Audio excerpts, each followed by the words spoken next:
Pernahkah kita merasa tubuh kita itu sakit, merasa lelah, bahkan sampai sesak gitu?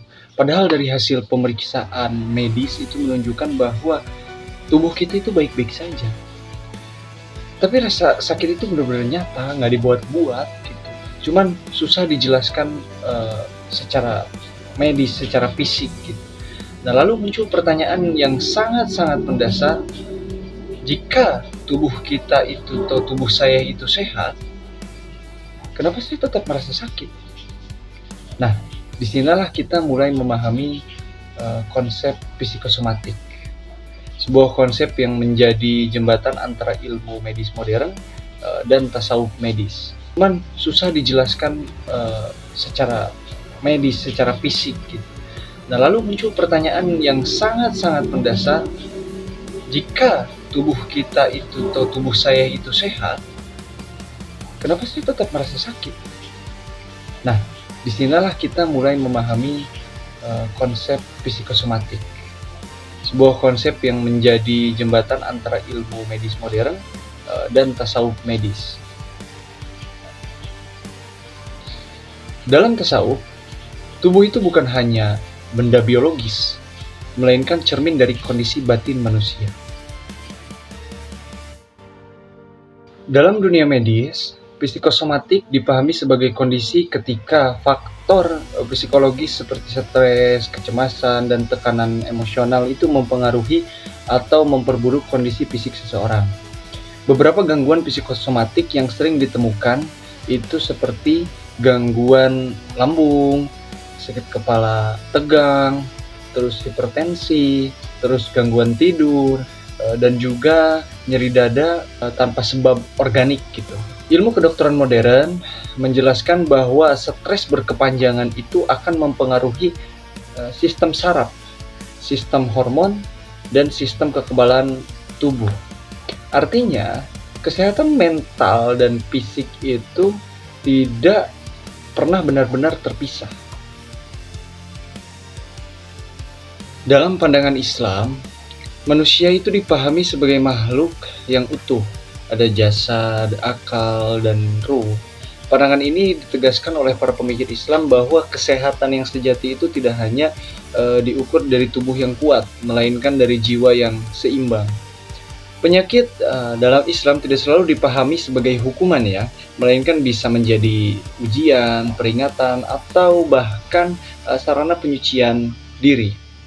Oleh karena itu, kesehatan mental dan spiritual itu memiliki peran yang besar dalam menjaga kesehatan jasmani. Kajian psikoneuroimunologi menjelaskan bahwa pikiran dan emosi itu sangat berpengaruh sekali terhadap sistem imun. Stres yang berlangsung lama akan meningkatkan hormon kortisol, yang pada akhirnya itu akan menurunkan daya tahan tubuh. Nah, dalam tasawuf, kondisi ini dijelaskan dengan bahasa yang lebih spiritual ya. Hati yang gelisah akan melemahkan kekuatan hidup manusia. Ketika seseorang itu terus-menerus hidup dalam kecemasan, ketakutan, dan tekanan batin, maka tubuh itu akan lebih rentan terhadap penyakit. Disinilah agama itu berperan sebagai sumber ketenangan batin yang secara tidak langsung memperkuat kesehatan tubuh. Tasawuf menawarkan pendekatan healing yang bersifat holistik, yaitu menyembuhkan manusia secara menyeluruh. Beberapa metode healing dalam tasawuf itu, misalnya yang pertama, zikir. Nah, zikir ini itu membantu menenangkan pikiran, menstabilkan emosi, dan menciptakan rasa aman di dalam diri kita. Lalu yang kedua itu sabar dan ridho. Nah, di sini biasanya disalahpahami, bukan berarti pasrah tanpa usaha, melainkan menerima kenyataan dengan hati yang tenang gitu. Lalu yang ketiga, muhasabah dan taubat. Jadi kita itu menyadari luka batin kita, menyesali kesalahan, dan memulai kembali dengan jiwa yang lebih bersih. Nah, dalam konteks ini, tasawuf itu tidak hanya meniadakan peran medis ya, tidak meniadakan peran medis gitu, melainkan melengkapi proses penyembuhan itu sendiri.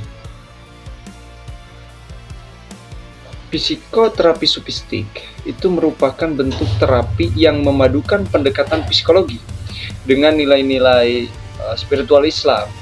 Nah, tujuannya itu bukan hanya menghilangkan gejala, melainkan membina gitulah bahasanya, membina kembali kesehatan mental agar manusia itu menemukan makna hidupnya. Pendekatan ini itu sejalan dengan tasawuf medis yang menekankan bahwa ketenangan jiwa itu adalah fondasi utama kesehatan manusia. Jadi, psikosomatik itu mengajarkan kita bahwa rasa sakit tidak selalu berasal dari tubuh. Kadang ia lahir dari hati yang terlalu lama memendam beban. Tasawuf medis mengingatkan kita bahwa kesembuhan sejati itu bukan hanya tentang sembuh dari penyakit, melainkan tentang kembali menemukan keseimbangan antara tubuh, pikiran, dan ruh. Karena ketika hati menemukan ketenangan, tubuh pun memiliki kesempatan lebih besar untuk sembuh.